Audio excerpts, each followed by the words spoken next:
안녕하세요. 저는 올해 30대 중반의 여자입니다. 저는 지금에서야 새로운 삶을 살아가고 있는 중이에요. 지금 생각해도 어떻게 저에게 이런 일이 생겼는지 의문입니다. 솔직히 지금까지도 꿈을 꾸고 있는 것 같아요.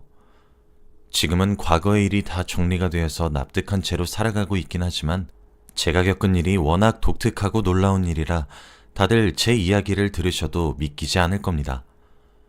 그런데 정말 세상에는 다양한 일이 존재하는 것 같네요. 저는 어렸을 때부터 화목한 집안에서 자라왔습니다. 금슬 좋으신 부모님과 저, 그리고 남동생까지 총 4명이서 살아왔죠. 그런데 제가 유치원을 가고 나서부터 어머니가 집에 잘 들어오지 않기 시작했습니다. 그때 동생은 많이 어렸기에 어머니의 손길이 많이 필요했는데 어머니는 동생을 늘 무시했죠. 항상 저만 챙기고 동생은 소외시켰습니다.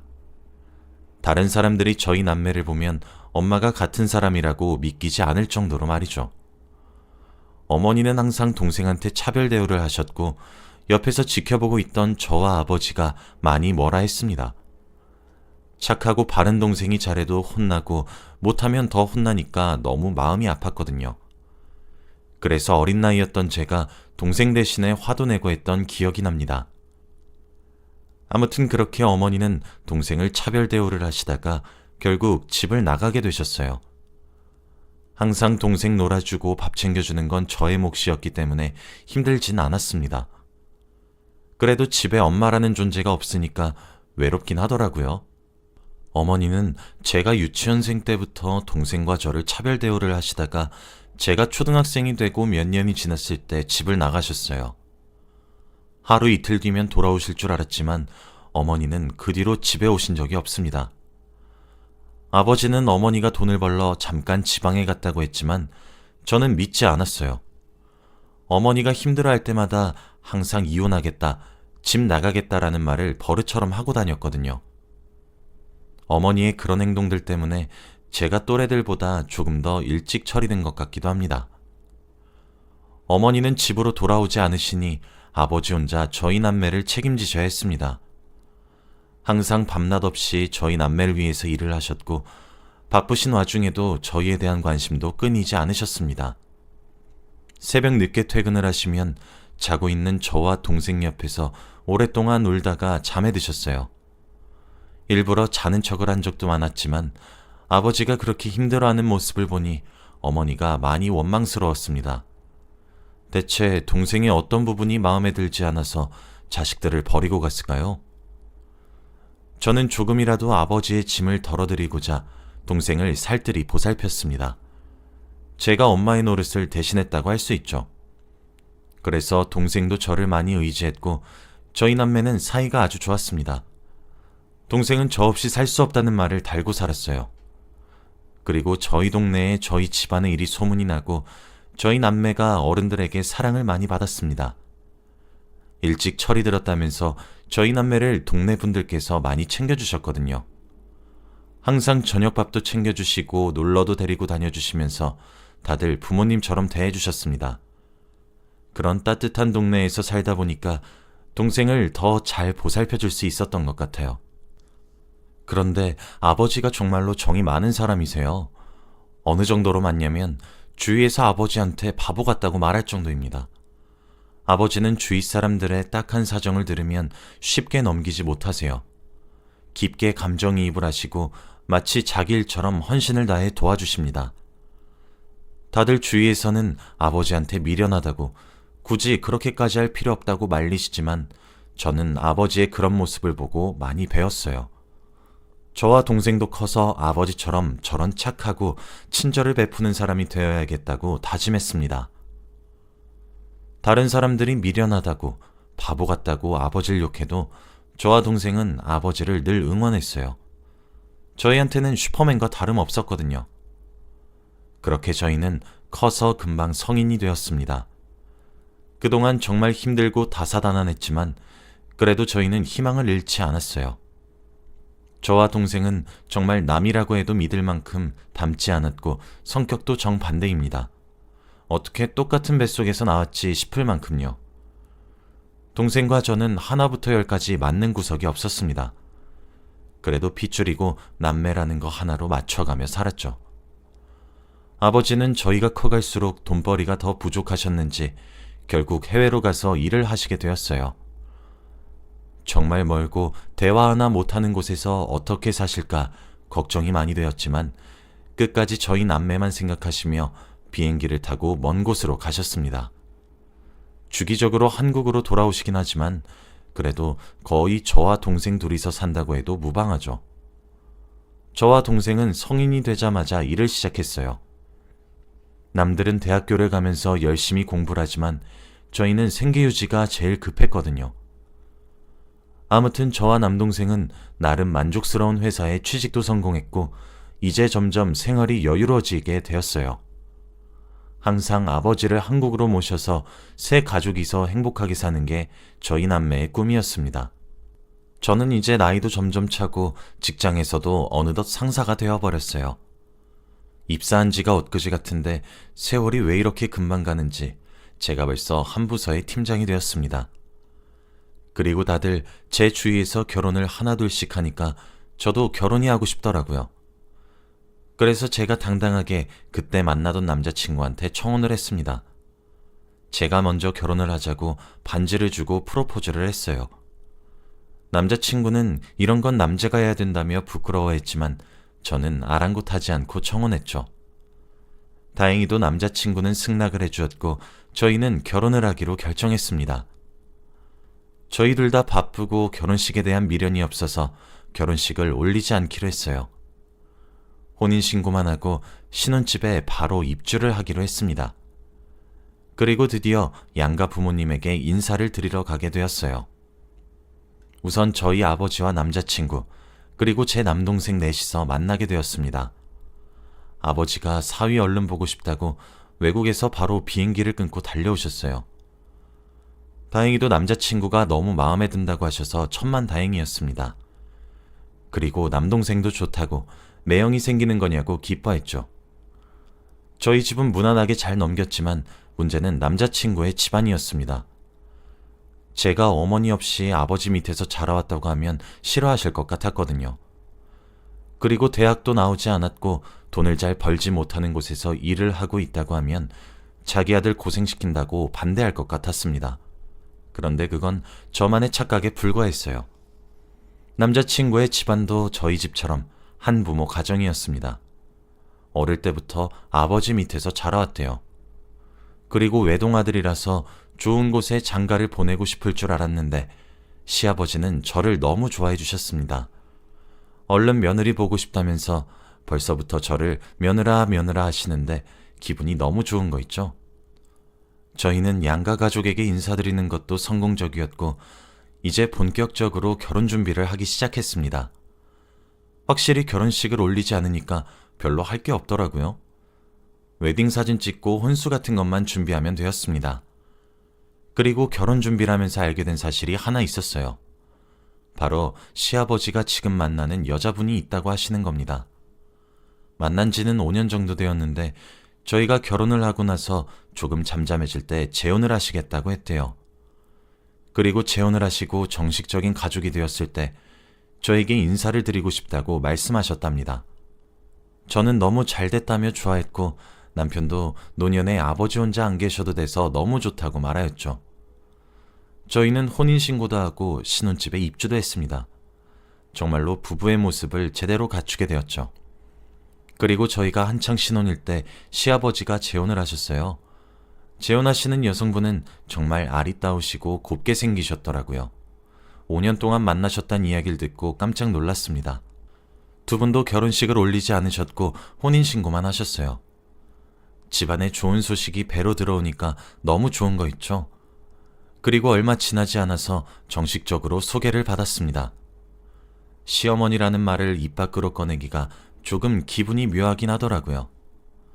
남편도 아직 새어머니와 어색해서 말을 잘 하지 못하는 것처럼 보였습니다. 남편이 낯을 많이 가리거든요.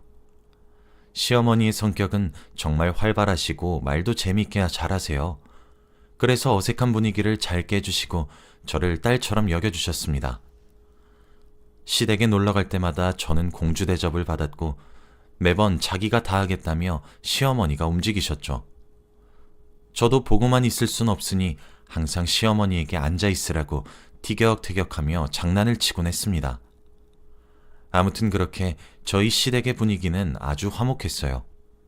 오히려 제가 시댁에 가서 오래 있고 싶을 정도였으니까요. 그렇게 결혼 2년 차가 되어갔습니다. 이제 점점 신혼의 분위기도 줄어들었고 회사 일로 바쁜 나날들을 보내고 있었죠. 그리고 여전히 시부모님은 저를 딸처럼 대해주십니다. 그런데 이렇게 평화로운 어느 날 저희 집에 충격적인 소식이 들리게 되었어요. 어머니가 조금 이상해지기 시작했거든요. 얼마 전부터 계속 제 남편에게 평소보다 더 살뜰히 대하시기 시작했습니다. 남편은 나이가 30이 넘었고 새어머니가 갑자기 그런 터치라니까 조금 당황스러워 보였습니다. 시아버지도 원래 서먹서먹했던 사이였는데 한순간에 과감해지니까 놀라셨죠. 시어머니 빼고 저 포함 3명이서 다 당황스러웠습니다. 그런데 시어머니는 제 남편에게만 그랬어요. 아들, 엄마 보고 싶었지? 아들, 난 세상에서 아들밖에 없어. 원래 시어머니와 남편은 어색한 사이여서 필요하지 않는 말 아니면 잘 안 해요. 그런데 쓸데없는 말들을 너무 많이 하시고 정말 친아들처럼 대했습니다.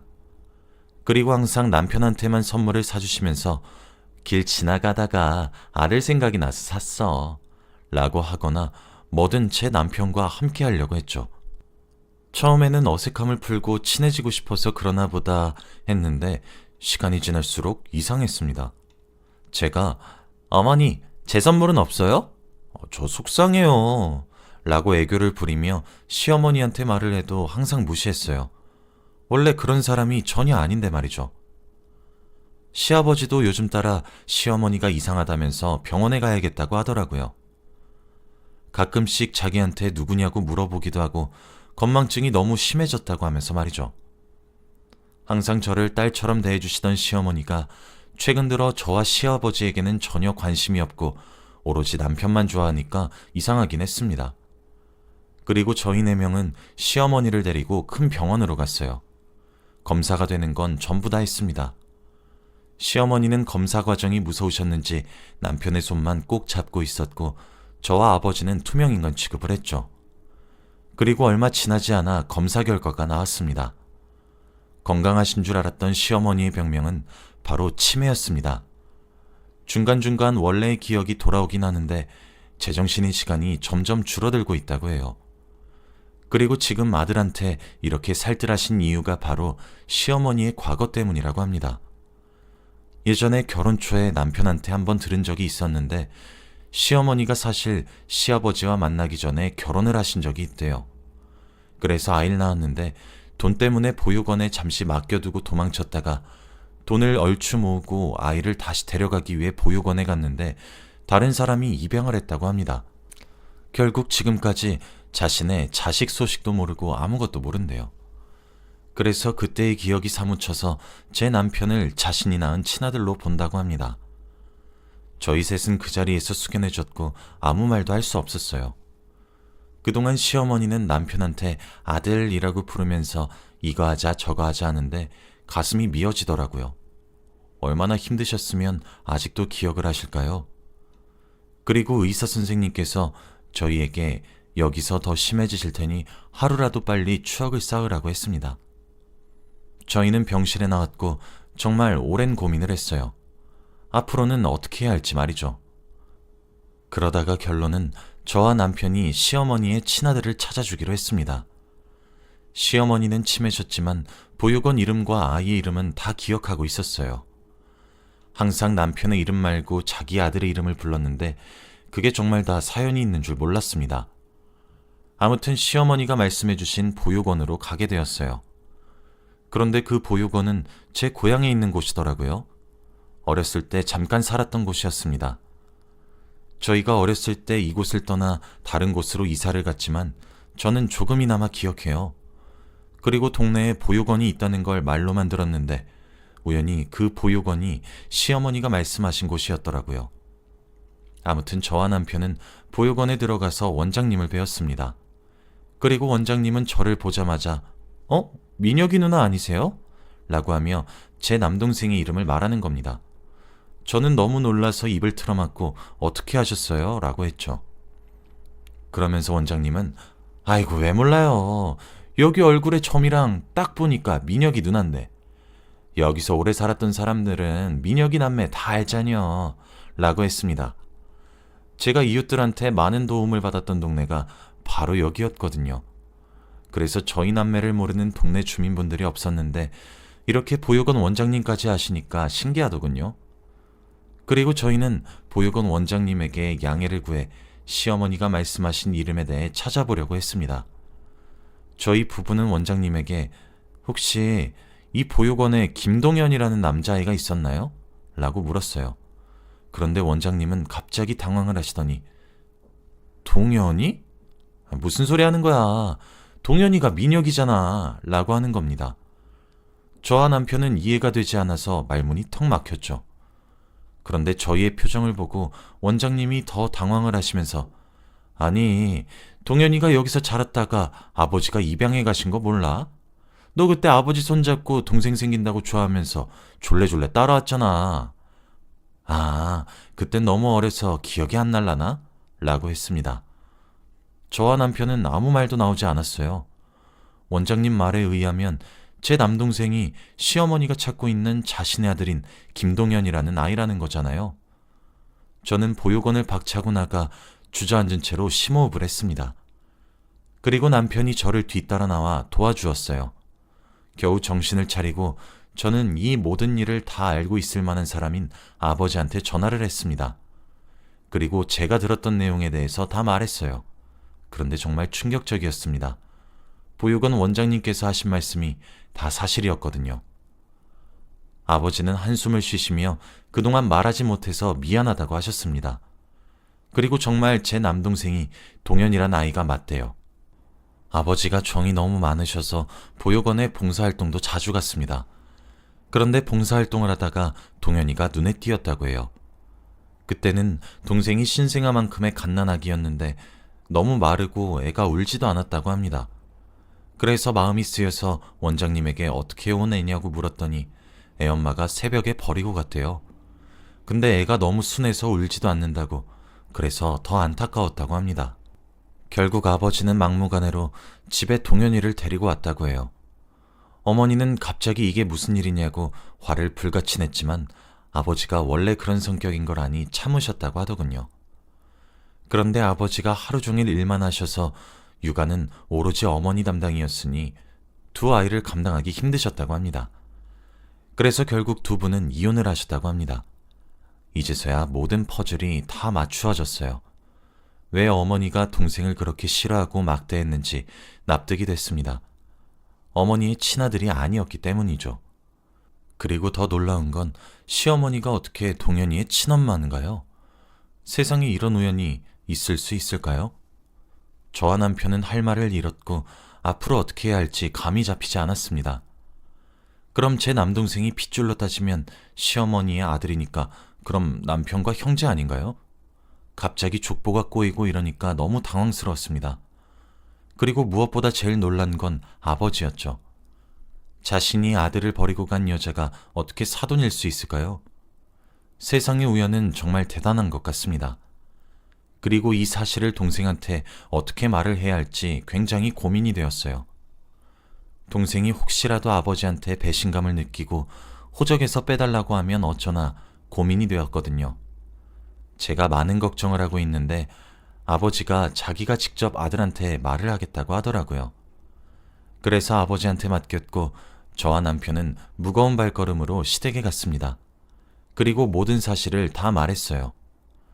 시아버지는 뒷목을 잡고 뒤로 넘어지셨고 시어머니는 멍하니 허공만 바라보고 있었죠.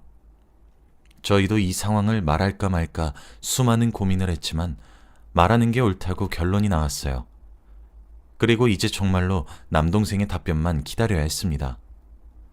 시어머니는 제정신이 왔다 갔다 하셔서 잘 기억을 못 하셨고 시아버지는 하루 종일 누워 계셨죠.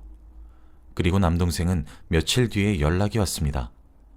그러면서 저에게 누나, 난 평생 누나 동생이야. 그리고 아빠는 평생 우리 아빠고. 난 이렇게 살래. 엄마 없는 채로. 라고 했어요. 그리고 얼마 지나지 않아 남동생이 자신의 친어머니인 시어머니를 뵈러 왔습니다. 그런데 그때는 이미 늦은 건지 시어머니가 전혀 알아보지 못하셨어요. 치매가 너무 심하셨거든요. 남동생은 울지도 않았고 아무런 말도 하지 않았습니다. 저에게 솔직히 모르겠다고 하더라고요. 거의 남처럼 살아와서 엄마라고 안 느껴진대요. 사실 저와 남편이 유전자 검사도 해봤는데 친자가 맞긴 했습니다. 남동생도 자신의 친엄마라는 사실은 머릿속으로는 알지만 마음으로는 받아들이지 못하고 있어요. 엄마라고 부르지도 못하겠다더군요. 결국 이 일은 이렇게 끝났습니다. 동생은 평소와 다를 바 없이 똑같았고 가족들도 바뀐 게 없어요. 다만 시어머니가 치매가 너무 심하셔서 요양원에서 치료를 받고 계십니다. 저희 부부와 시아버지가 자주 방문하시고요. 그리고 저희 남매의 꿈인 아버지를 한국으로 모시고 사는 것도 이제 얼추 성공할 것 같아요. 이 일이 있고 나서 저희 가족은 어색함은 아예 없었고 오히려 사이가 돈독해진 것 같습니다. 정말 이런 일이 제 인생에 일어났다는 게 아직까지도 놀라워요. 여러분도 혹시 이런 적이 있으신가요? 저의 이야기는 여기까지입니다. 들어주셔서 감사합니다.